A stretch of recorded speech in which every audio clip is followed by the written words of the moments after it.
नमस्कार. आज आपण चिकन दम बिर्याणी कशी बनवायची ते बघणार आहोत.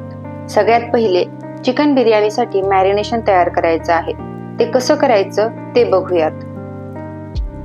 त्यासाठी भरपूर प्रमाणात कोथिंबीर आणि पुदिना स्वच्छ धुवून घ्यायचा आणि या दोन्ही गोष्टी बारीक कापून घ्यायच्या आहेत. 4 हिरव्या मिरच्या घ्यायच्या, त्याला मध्ये थोडंसं स्लिट करून घ्यायचं आहे. 1 इंच आलं, 20 ते 25 लसणाच्या पाकळ्या, 2 चमचे काश्मीरी लाल मिर्च, 1 चमचा तिखट लाल मिर्च, 2 चमचे धना पावडर, 1 चमचा हळद, चवीनुसार मीठ, 25 ग्राम बिर्याणी मसाला, 8 ते 10 चमचे तेल, 1 वाटी दही, 3 ते 4 चमचे लिंबाचा रस.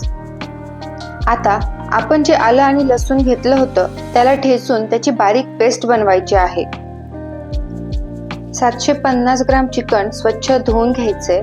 त्यामध्ये हे सगळे साहित्य ऍड करून व्यवस्थित मिक्स करून घ्यायचं आहे.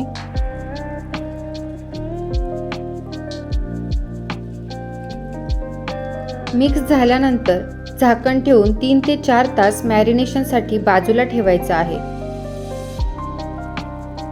मी इथे 350 ग्राम तांदूळ घेतला आहे. 2 ते 3 पाण्याने हा तांदूळ स्वच्छ धुवून घ्यायचा आहे. त्यानंतर त्यात पाणी ओतून त्याला 45 मिनिटे भिजत ठेवायचं आहे. तांदूळ भिजेपर्यंत आपण बिरिस्ता कसा बनवायचा ते बघूयात. त्यासाठी 6 ते 7 मीडियम आकाराचे कांदे घेतले आहेत. हे सगळे कांदे अशा पद्धतीने लांब चिरून घ्यायचे. ते चिरून झाल्यानंतर त्याच्या लेयर्स हाताने अशा पद्धतीने वेगळ्या करायच्या आहेत.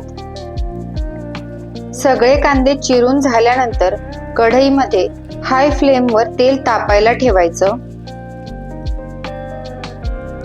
तेल गरम झाल्यानंतर त्यात चिरलेला कांदा फ्राय करण्यासाठी टाकायचा आहे. कांदा थोडा लाईट ब्राऊन व्हायला लागल्यानंतर तो प्लेटमध्ये काढून घ्यायचा आहे. अशा पद्धतीने सगळा कांदा फ्राय करून घ्यायचा आहे. तांदूळ भिजत ठेवून जर 45 मिनिट झाले असतील तर पुढची प्रोसेस सुरू करायची आहे. एका पातेल्यामध्ये पाणी उकळायला ठेवायचंय. त्यामध्ये 1 ते 2 तेजपत्ता, 1 चक्री फूल, 4 ते 5 लवंग, 1 इंच दालचिनी, 3 वेलच्या, 1 मोठी वेलची, चवीनुसार मीठ आणि 1 चमचा तेल टाकायचं आहे. पाणी उकळल्यानंतर त्यात भिजवलेला तांदूळ ऍड करायचा आणि 5 मिनिटे हाय फ्लेमवर उकळून द्यायचा आहे.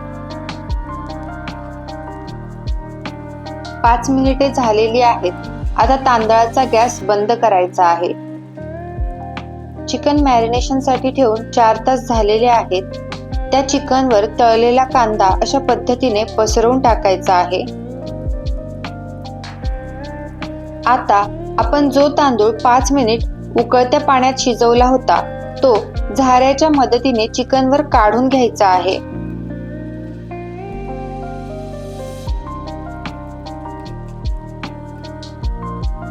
दोन ते 3 चमचे तूप या तांदळावर पसरून टाकायचं आहे.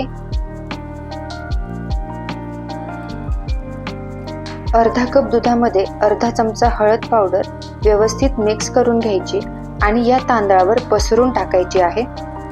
इथे मी गव्हाचं पीठ मळून घेऊन ते पातेल्याच्या कडांवर लावून घेतलंय आणि त्यावर झाकण ठेवलं आहे.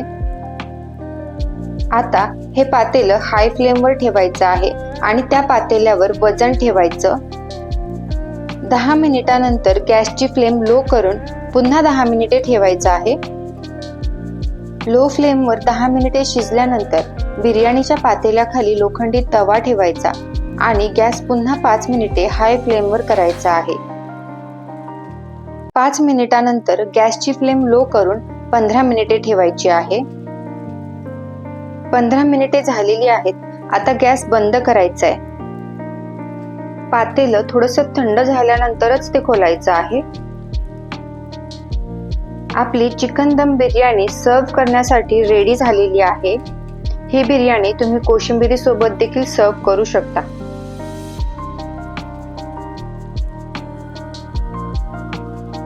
जर तुम्हाला ही रेसिपी आवडली असेल तर लाईक, शेअर आणि चॅनलला सबस्क्राईब नक्की करा. धन्यवाद.